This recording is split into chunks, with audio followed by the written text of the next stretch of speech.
What's up, everybody? Welcome back to the VSO Gun Channel. It's great to be here as always. Thank you for tuning in. I'm going to start off with ever so slightly a monologue.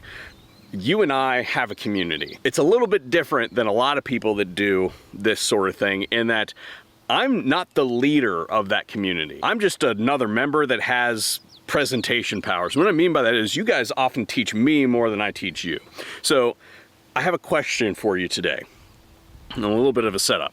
Today we're talking about this brand spanking new Gideon Optics LPVO. It came out this year, and I've been testing this thing for a couple months. But right off the top, right at the beginning, I'm going to tell you that I am not an LPVO guy. I do not gravitate towards LPVOs. So my question to you guys is, do you guys prefer a first focal plane scope or a second focal plane scope? If you don't know what that means, really quick, I'll just lay it out for you. Do you prefer in an LPVO for the reticle to stay the same size regardless of magnification, or do you want the subtensions to stay the same?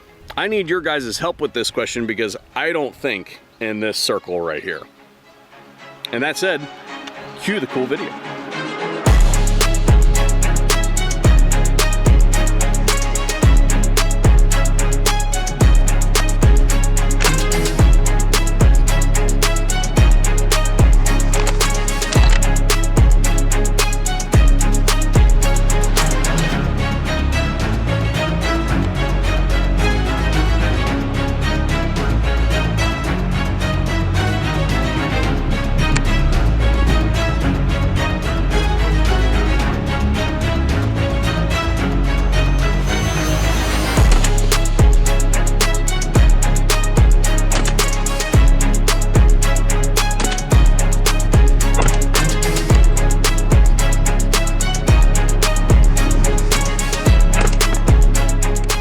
Gideon Guardian is a low-power variable optic that entered the market this year and seeks to edge out the competition. This is a 1 to 10x illuminated rifle scope built around a 34mm tube. The scope is equipped with 140 minutes of adjustment in both the windage and elevation, and does so in half MOA increments.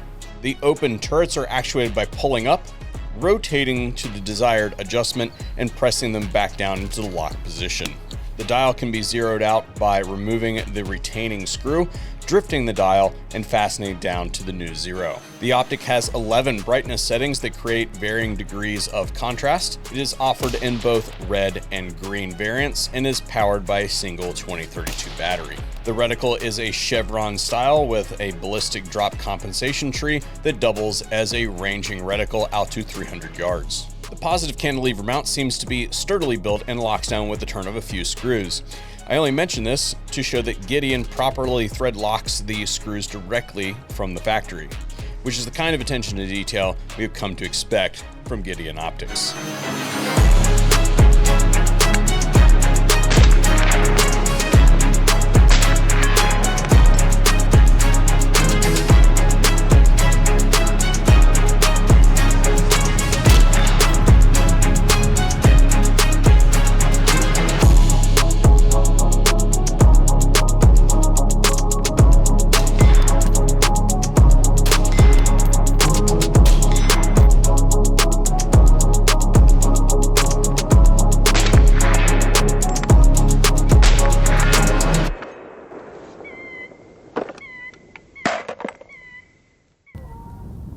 Taking a real quick video of the storm that is about to drench me.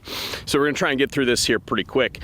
What we're doing today is an exercise dealing with the reticle, and the reticle on this optic is a little bit on the coarse side, and I think that's important when it comes to LPVOs because if you're using it as a fast acquisition optic, well, if you throw the thing up and it's a super fine reticle, then you're just gonna lose it.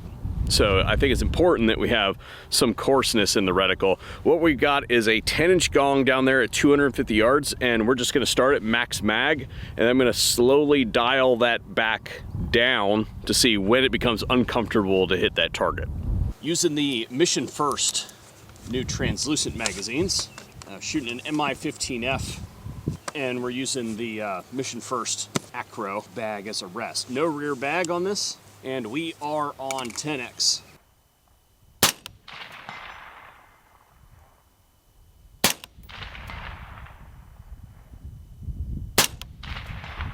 8 is the next graduation.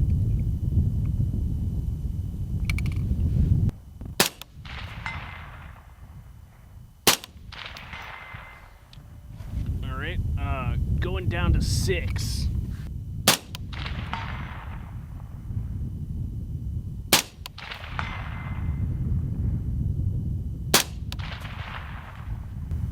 Next graduation is 5, but we'll go down to 4.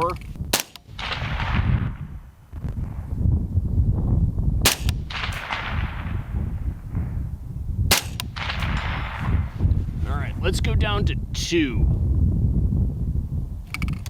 That might be a little bit much. Well, we're gonna find out. All right, 1.5. Can we do 1.5? Ooh, I can see my front sight. I can't tell if that was a hit or not.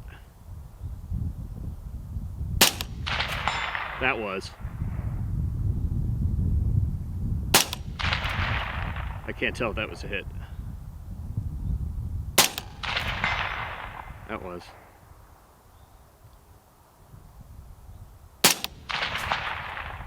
I think that was a hit. Let's go all the way down to 1. Oh, there's no way.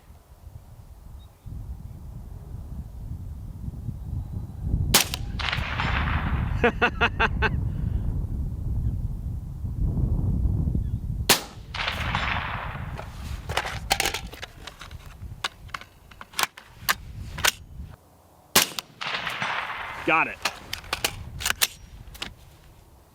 Reticle is not too coarse to shoot even on 1X out to 250 yards. It is a couple days later because the storms rolled in pretty heavy and the winds have been really high. I've come out here at least twice to try to test this, and it was just simply too windy to do it. Pushing my little 55 grain projectile around. So today what we're going to do is we're going to shoot this at 450 yards and see if we can't connect with a little 10-inch gong down there. Ooh. Extra round. Okay, that was pretty easy. Let's go to 8.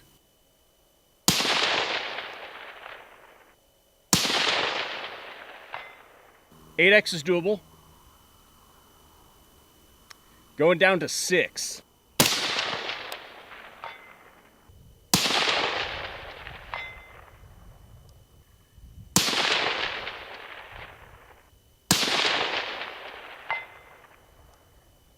Can it do the fast stuff? Let's find out. Down to 1X.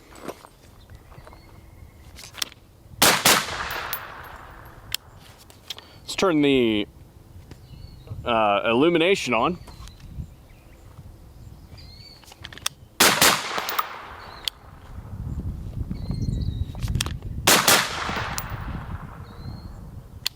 Yeah, I think it'll do the fast stuff. Now let's do a magnification change. Down here is a 10-inch gong at 100 yards. So what we're gonna do is I'm gonna start at 100 or 1X. I'm gonna shoot the 50 yard, and then we're just gonna give her a spin. Doesn't matter what magnification is, and then we're gonna shoot that one down there at 100.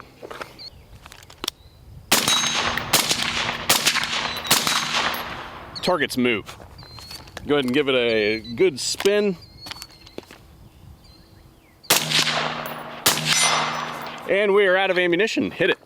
Yeah, it'll totally do it. Now, this thing does have a threaded port right here for a handle. I just left it in the package. Ooh, about fell down.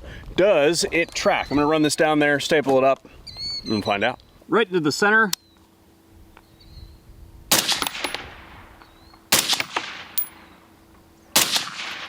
Let's do 6 minutes.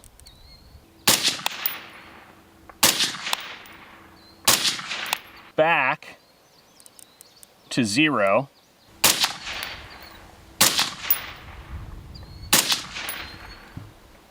And now let's do 6 minutes on this turret.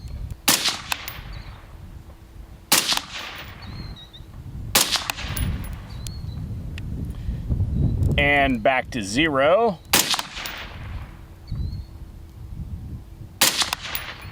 somewhere along the way we clearly deviated from our zero, probably when I was adjusting the stops. But this is our center group. We would expect, because we're shooting at 50 yards, 3 inches and 3 inches. And that'll bring us up to critiques. What do I think of this thing? Well, there's really 2 critiques that I have for this thing. The first is something I said that I wasn't going to do, and that is, do I prefer a first or second focal plane scope? And my answer is I prefer a first focal plane scope, regardless if it's an LPVO or not. And the reason I say that is, particularly when we're back there, when we're shooting the 400 and some. If I'm up here at 10x, and then I change the magnification, well, then those subtensions change. But there's some utility there. Say that I need more graduation, right? Because there's only a couple marks. Let's say I need more marks. I don't have enough ballistic drop compensation. Well, I can move that to 5x, and now those subtensions are worth twice as much. I can drop that down to 1x, and those subtensions are 1/10 of what they were once. That's cool.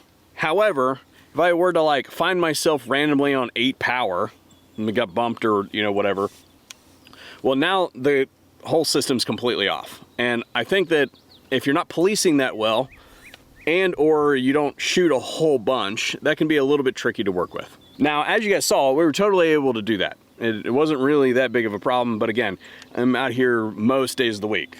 So there's a little bit more of a learning curve there. And again, I'm not saying that they should stop making the second focal plane. I could see why somebody would want the big reticle in their face for fast acquisition stuff. I prefer a red dot for fast acquisition, and because of that, I would like to see that reticle scale with the magnification, because I think it would shrink it and it would be more akin to a red dot during those fast times. That is, if they change another thing, which brings me to my second critique, and that is, I don't think that this brightness is quite as bright as it really needs to be able to accomplish all that sort of stuff.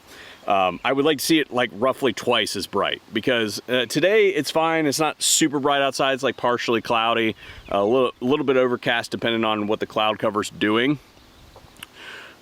But yesterday it was really bright outside, and I really couldn't use the brightness to get any contrast on anything. So it doesn't really operate that way. And what I have to say about that ultimately is, when it comes to LPVOs, I view them as a major compromise. You get the range of utility of a multi-power scope, and the idea is that you can use it for fast acquisition, you can use it for long range shooting, but not as good as if you had dedicated optics for the fast acquisition and a dedicated optic for the long range shooting. And that's kind of where I fall on LPVOs. Again, I don't think they should stop making the second focal plane variant, but I'm very interested to see what happens if Gideon were to put their nose to the grindstone and do a first focal plane optic. Anyway, that's all I got for you today on the new Gideon LPVO, and hopefully we'll see you on another video here at the VSO Gun Channel.